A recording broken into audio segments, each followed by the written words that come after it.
আল্লাহ পাঁচ কদম কোরআন, আল্লাহ অসংখ্য দুরূদ এবং সালাম।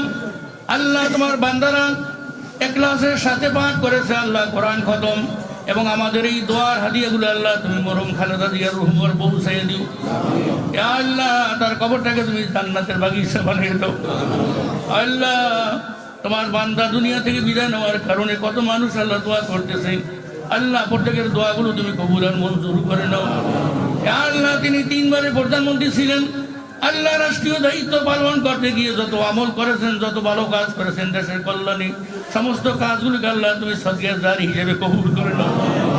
হে আল্লাহ মানুষ হিসাবে, বান্দা হিসেবে যদি কোনো ভুল করে থাকে আল্লাহ তোমার বান্দিকে তুমি মাফ করে দিও। হে আল্লাহ আমাদের এই মজলিসে উপস্থিত আছে তোমার এক মাহবুব বান্দা আল্লাহ জনাব আমিনুল হক সাহেব, আমাদের সকলের প্রিয় মানুষ।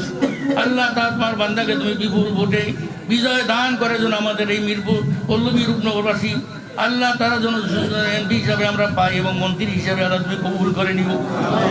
আল্লাহ সব সময় তোমার বান্দা কত পরিশ্রম করে আল্লাহ, মানুষের ঘরে ঘরে, মানুষের ধারে ধারে গিয়ে কোনোদিন ক্লান্ত হইতে দেখি নাই, বিরক্ত হইতে দেখি নাই। আল্লাহ তোমার বান্দাকে তুমি নেক হায়াত এবং সুস্বাস্থ্য দান করে দিও। আল্লাহ আজকে যে আয়োজন করেছেন তারা আশরাফ আলী গাজী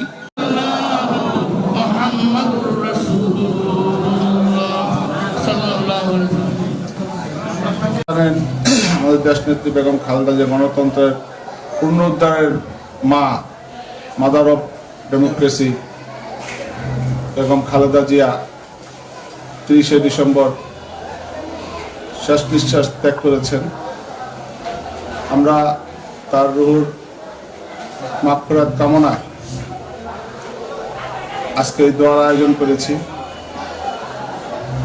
আপনারা জানেন শুধু আমরাই না, সারা দেশ বিদেশ সবাই এই মায়ের জন্য সবাই আজকে দোয়ার আয়োজন করেছেন। তার দেখেছি আমরা, তার জানাজায় 1 কোটিরও অধিক মানুষ জানাজা অংশগ্রহণ করেছেন।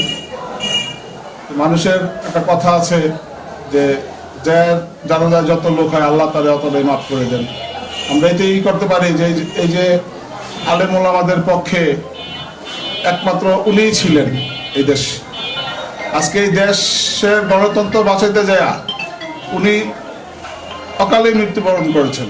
ওনার যে অবস্থা, এত তাড়াতাড়ি সে অসুস্থ হইতো না। ওনাকে বিভিন্নভাবে জালিম সরকার, শেখ হাসিনার সরকার যেভাবে তাকে নির্যাতন করছে, এই পূর্ণ গণতন্ত্র উদ্ধার করার কারণে যে তার পিছনে যেভাবে তাদের ষড়যন্ত্রমূলক মিথ্যা মামলা দেয়া বিভিন্নভাবে আপনারা জানেন যে তাদের দেশ থেকে তাড়ানোর জন্য অনেক চেষ্টা করেছে। কিন্তু আমাদের এই মমতাময়ী মা আমাদের ছেড়ে কখনো যাননি। আমাদের এই মায়ের জন্য দোয়া চাই।